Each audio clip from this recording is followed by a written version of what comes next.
Centre of India TUCI Hyderabad Rangareddy Medchal జిల్లాల committee ఆధ్వర్యంలో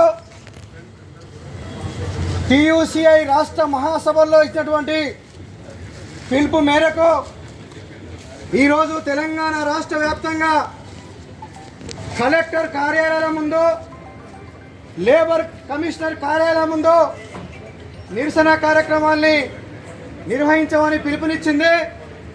అందులో భాగంగా ఈరోజు హైదరాబాద్లో ఉన్నటువంటి లేబర్ కమిషనర్ కార్యాలయం ముందు మనం నిరసన కార్యక్రమం చేస్తూ ఉన్నాం. కేంద్ర రాష్ట్ర ప్రభుత్వాలు కార్మిక రైతు ప్రజా వ్యతిరేక విధానాలని అవలంబిస్తున్నారు. ఇక్కడ మనం ధర్నా చేస్తున్నామంటే, ఇక్కడ అధికారికి మనం మెమోరాండం ఇస్తున్నామంటే, ఓ లేబర్ కమిషనర్, నువ్వు ఉన్నది కార్మికుల సంక్షేమం కోసం. కార్మికుల సంక్షేమాలన్నీ కూడా ఈ ప్రభుత్వాలు నీరుగా చేస్తున్నాయి, ఈ పాలక వర్గాలు నీరుగా చేస్తున్నాయి. ఈ ప్రైవేటు పరిశ్రమలన్నీ కూడా కార్మికుల హక్కులను హరించేస్తున్నాయి, కార్మికుల శ్రమని దోపిడీ చేస్తున్నాయి. కనుక ఓ కార్మిక శాఖ కార్మికుల హక్కులను కాపాడమని చెప్పి మనం ఇక్కడ నిరసన కార్యక్రమం చేస్తూ ఉన్నాం. అట్లాగే ఇలా కేంద్రంలో ఉన్నటువంటి నరేంద్ర మోడీ 2014లో అధికారంలోకి వచ్చిండు. ఈ రోజు వరకు పరిపాలన కొనసాగిస్తున్నాడు. ఈ రాష్ట్రంలో టీఆర్ఎస్ పార్టీ అధికారం నుంచి కోల్పోయింది, కాంగ్రెస్ పార్టీ అధికారంలోకి వచ్చింది.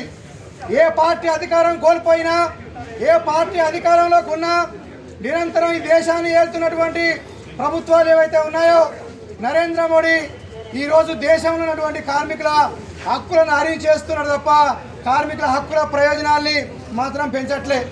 కార్మికులకు ఏదైతే హక్కులు ఉన్నాయో, ఏదైతే చట్టాలు ఉన్నాయో, ఆ చట్టాలన్నింటినీ కూడా రద్దు చేసేస్తున్నటువంటి పరిస్థితి కనపడతా ఉన్నది.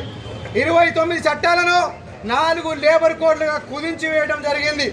ఆ 4 లేబర్ కోడ్లుగా కుదించి యజమాన్యాలకు అనుకూలంగా, యజమాన్యాలకు లాభాలు పెంచడానికి, కార్మికులను ఇంకా శ్రమ చేయడానికి, వాళ్ళ శ్రమను పిండడానికి, వాళ్ళ జీతాలు తగ్గించడానికి అన్ని రకాలుగా వాళ్ళని హక్కులను హరించేస్తూ 4 లేబర్ కోడ్లను తీసుకొచ్చిండు. ఈ 4 లేబర్ కోడ్లను రద్దు చేయాలనేటువంటిది ప్రధానమైనటువంటి డిమాండ్గా మనం కొట్లాడుతూ ఉన్నాం. ఇవాళ కనీస వేతనం ఎంత ఉన్నది పరిశ్రమలలో? 7,000, 8,000, 10,000, 12,000, లాస్ట్కు 15,000కు ఎక్కువ వేతనాలు లేనటువంటి పరిస్థితి ఉన్నది. ఇలా ఒక కార్మికుడు బ్రతకాలంటే 26,000 రూపాయల కనీస వేతనం ఇవ్వాలి. కనుక 26,000 కనీస వేతనం ఇవ్వాలనేటువంటి డిమాండ్ తోటి ఇలా మనం ఇక్కడ ధర్నా చేస్తున్నాం. అంతేకాదు పెన్షన్ ఇలా మనం చూస్తే 1,000-1,500 పెన్షన్, 1,000-1,500 దూరం బ్రతకగలుగుతాడా?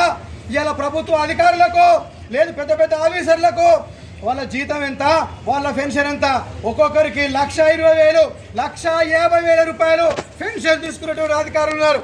మీకు 1,50,000 రూపాయల పెన్షన్ కావాలి, మాకు 150 లేకపోతే 1,000-1,500 పెన్షన్ మాకు ఇస్తారా? కాదు, పెన్షన్ 9,000 రూపాయలు ఇవ్వాలనేటువంటి డిమాండ్ కూడా మనం ఇక్కడ పెట్టాం. అట్లా ఇలా మోటార్ కార్మికులు ఉన్నారు రవాణా రంగంలో. మోటార్ కార్మికులకు సంక్షేమ బోర్డు లేదు. సంక్షేమ బోర్డు ఇస్తామని కాంగ్రెస్ పార్టీ ఎన్నికల్లో చెప్పింది, కానీ ఎన్నికల్లో చెప్పినప్పటికీ కూడా ఇవాళ ఈ సంక్షేమ బోర్డు ఇవ్వట్లే. అలాగే ఆటో మెయింటైన్ చేసుకోవడానికి 12,000 రూపాయలు ఇస్తామని చెప్పిండు, ఈ రోజుకు 1 రూపాయి ఇవ్వట్లే. అంతేకాదు మహిళలకు ఉచిత ప్రయాణం అందరం స్వాగతిస్తున్నాం, కానీ దాని మూలంగా నష్టపోతున్నటువంటి ఆటో డ్రైవర్ల పరిస్థితి ఏంటి అని అడుగుతున్నాం. ఇలా ఆటో డ్రైవర్లు ఆత్మహత్యలు చేసుకుంటున్నారు కదా, ఆత్మహత్యలు చేసుకున్న కుటుంబానికి ఏమి ఇస్తున్నాం? మేము డిమాండ్ చేస్తున్నాం, ఇలా మహాలక్ష్మి పథకం ద్వారా నష్టపోతున్నటువంటి వాళ్ళకు వాళ్ళ కుటుంబం గడవడానికి 6,000 రూపాయలు ఇవ్వాలి, ఆటో మెయింటైన్ చేయడానికి 12,000 రూపాయలు వాగ్దానం చేసిర్రు, అది ఇవ్వాలి. అట్లా ఇలా అన్ని రంగాల కార్మికులను మన పరిస్థితి చూస్తున్నాం. ఎక్కడ చూసినా కాంట్రాక్ట్ వ్యవస్థ పెరిగిపోతుంది, అవుట్ సోర్సింగ్ పెరిగిపోతున్నది, కానీ సమాన పనికి సమాన వేతనం లేదు. సుప్రీంకోర్టు సమాన పనికి సమాన వేతనం ఇవ్వాలని చెప్పి తీర్పిచ్చినా ఎక్కడ ఏ డిపార్ట్మెంట్లో సమాన పనికి సమాన వేతనం లేదు. ఇలా పోలీసులకు కానీ లేకపోతే ఇతర డిపార్ట్మెంట్లలో కానీ హోంగార్డులకు కానీ ఇలా సమాన పనికి సమాన వేతనం లేదు. మేము డిమాండ్ చేస్తున్నాం, సమాన పని సమాన వేతనం ఇవ్వాలి. 8 గంటల పని దినం ఏదైతే ఉందో దాన్ని రద్దు చేసి 10 గంటలు పనిచేస్తూ 282 జీవో తీసుకొచ్చేసి 10 గంటలు పని చేయాలంటున్నారు. ఇది చాలా దుర్మార్గమైనది. ఈ దేశంలో సంపద ఉన్నది, ఈ దేశంలో శ్రమ ఉన్నది. 8 గంటలు కాదు 4 గంటలు పని చేస్తే ఈ దేశానికి సరిపోయేటువంటి సంపద ఉన్నది, అందరూ అనుభవించవచ్చు. కానీ ఇలా 8 గంటల దాన్ని 10 గంటలు 12 గంటలు పనిచేయడం దుర్మార్గమైనటువంటి విషయం.